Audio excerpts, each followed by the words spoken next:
Welcome back to our workshop series. I'm Dr. Ted Smith of Pure Chiropractic, and welcome to the Wellness Revolution.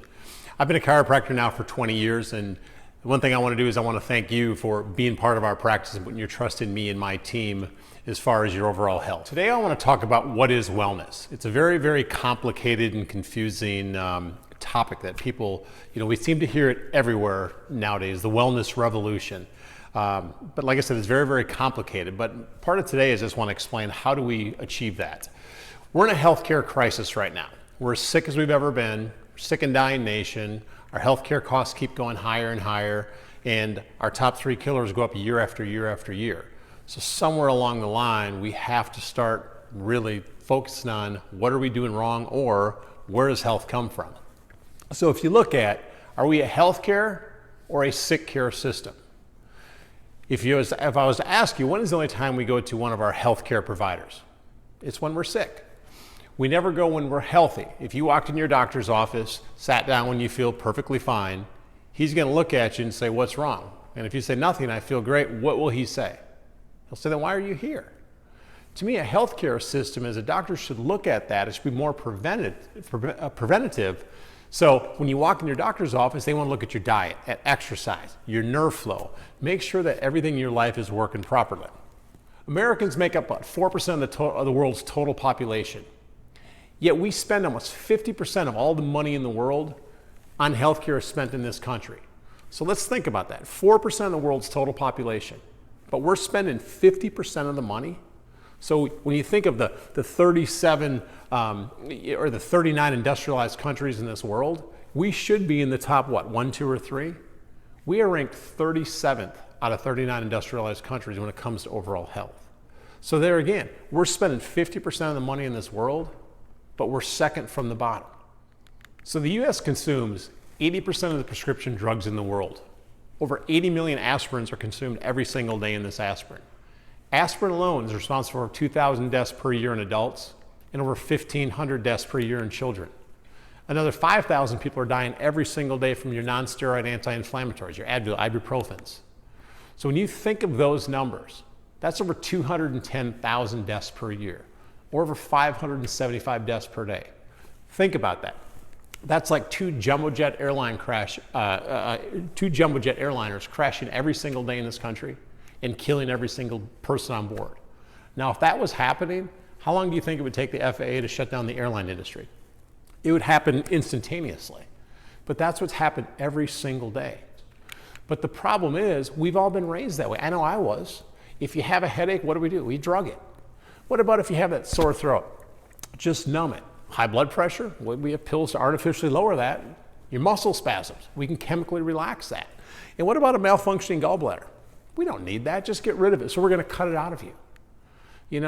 I got some news that all those parts were put in us for a reason. That's what the body is. It's a state of everything working in a state of harmony. The problem is it's a very, very, very chaotic world out there. If I was to tell you to go get some vitamin C or go get some fish oil, you're going to walk in your local store and you're going to see over 50 different kinds of fish oil. So that's part of what we try to do in this practice, is really teach you what is wellness and what do we need to do to start achieving a higher state. So let's look at what is health. Is health simply having no pain or symptoms?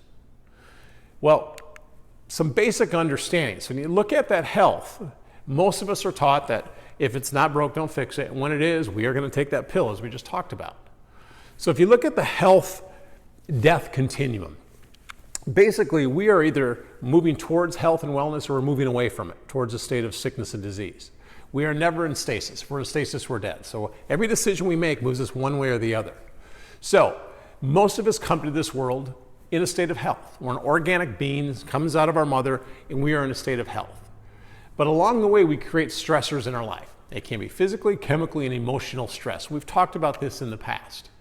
But those stressors in the body are going to create subluxations. We've all heard that term in this office, subluxation, the misaligning of the vertebra, the pinching of the nerves.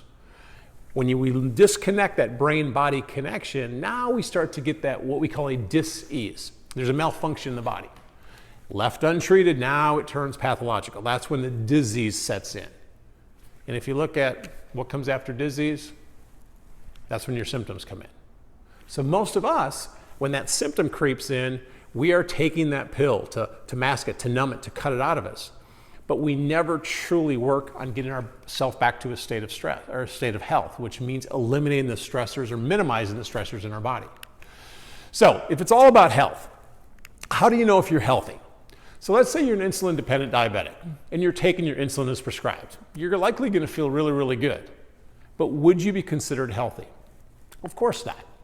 But nothing hurts. The first sign of heart disease in the majority of people is a heart attack. Yet for the heart attack victims, 60% of heart attack victims, your first symptom, they're going to drop over dead of a heart attack. So did anything hurt on that person the day before? So were they healthy or were they sick?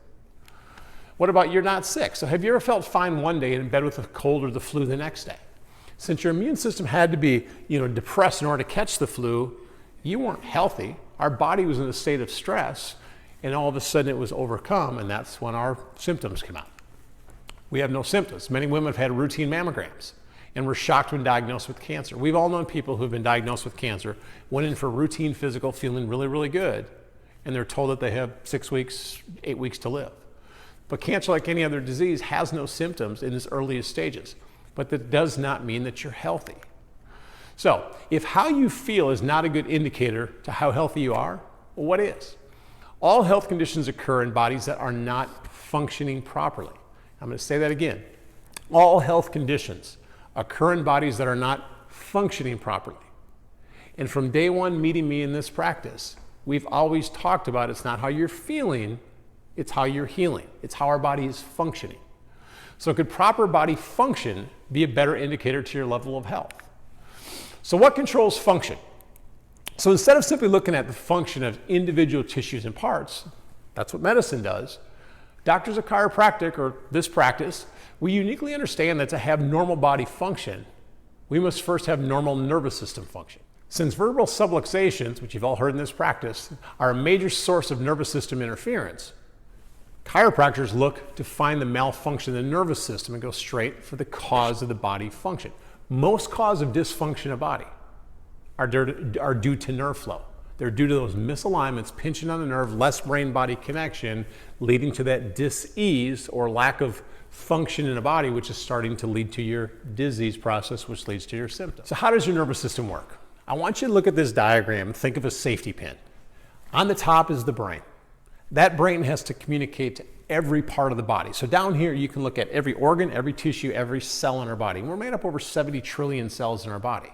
So your brain is in direct communication with every single one of those.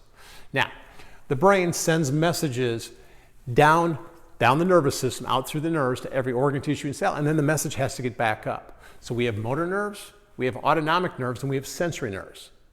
Sensory nerves, which are what we feel, only make up 10% of your body. That's why I don't talk a lot about symptoms in our office. And for those of you that have been practice members for years, I don't talk much about how you're feeling. I talk about how you're healing. Remember, in order to have true good health, in order to have good function of a body, you have to make sure that 90% of that nervous system that's controlling the functions to the heart, the lungs, the liver, the kidneys, every part of you is working as close to 100% as possible. So always remember, we live our life through the nervous system. Every part of you, every part of me is always in direct communication with the brain. So when you look at the weight of a dime, the weight of a dime on a nerve can shut down nerve supply up to 60%. University of Colorado research has shown that. So think of a weight of a dime on a nerve. And that's why so often when you lay on the table and I start to palpate your spine, you're like, Doc, I didn't feel that one. All right. Those are the ones I'm concerned with. We call them the silent killers. All right, the ones that you can feel, usually they're pretty easy for us to find as well. But to me, the true adjustment is finding those minimal subluxations that are truly putting a lot of stress and interfering with the communication to all the different parts of the body. So what is that interference? Remember, those subluxations, it distorts your perception of the world. I like to think of it like a dimmer switch. When we're subluxated, we're kind of in that cloudy state. The brain can't communicate into a body the way it should, so the body's kind of in a dampened state. But it also compromises your ability to respond to it. So those subluxations, we've talked about that, but I'm going to go over it again because it's so important to understand how do we start to minimize these subluxations. We get subluxations because of three major things: physical stress, chemical stress, and emotional stress. So you have to start looking at minimizing all three of those. And the physical stress is what we do or have done to our body. Every sport, slip, fall, car wreck, the bad pillows, bad mattresses, bad car seats, bad computer stations. We're not going to stop doing that. That's called living life. The chemical stress, what we put or have put into our body. Too much sugar, too much caffeine, too much nicotine, too much alcohol, too much prescription drugs. And also the psychological stress. The way we think, stress at home, work, kids, school, our money, health, whatever it may be. So all of these affect how the body truly works. So when you look at what is wellness, when you look at what we need to do, wellness is defined as a degree to which an individual experiences health and vitality in any dimension of life. So let's break that down a second. Degree. You have to remember that health and sickness are on a continuum. We're either moving one way or the other. So the healthy body is never static, as I mentioned before. Every decision you're going to make moves you towards wellness or it moves you away from it. Dimension of life. Your life is made up of as I talked about those three dimensions. The physical, the chemical, and emotion. They're separate, but they're truly connected because you can work towards health in one, for instance, working out and exercise and physical aspect, but completely bring you down from the way we're eating or the chemical stress we're putting into our body. So the key is to always look at all three of these dimensions and keep working you to a healthier state. When you want to look at, in order to achieve the true wellness, all of these have to start working into one big circle. And why do I put lifetime adjustments? You're going to hear me say that often in this office. I don't care where you live in this world. I hope you find yourself a chiropractor. Because it doesn't matter how good we eat, it doesn't matter how good we think, or it doesn't matter how good we move if we have no nerve flow into our body. And every single day, we are going to create all of those stressors in our life. So to me, healthy people get adjusted for a lifetime. I personally get adjusted religiously once a week, minimum. And I do that not because I take medication. I do that not because I have back pain. I do that because I want to keep maximum nerve flow into my body and try to minimize the physical, chemical, and emotional stressors in my life. And that's what we try to teach you in this practice is always working on these three dimensions. Try to pick one thing in each of those dimensions that you can keep improving. Physically, sometimes just getting off the couch, if we're not exercising, maybe taking a walk to the mailbox. Biochemically, maybe just adding more water into your body, or if you drink 3-4 Cokes a day, maybe minimizing just one of those a day. So you start to work towards a better you. And the same thing psychologically. You have to find out what is stressing you out in your life and really work emotionally on eliminating that or minimizing that. So your health. Are you as healthy today as you were 5 years ago? A lot of you can say yes because you've made tremendous change. Your health. Will you be healthier 5 years from now doing the same things in your life?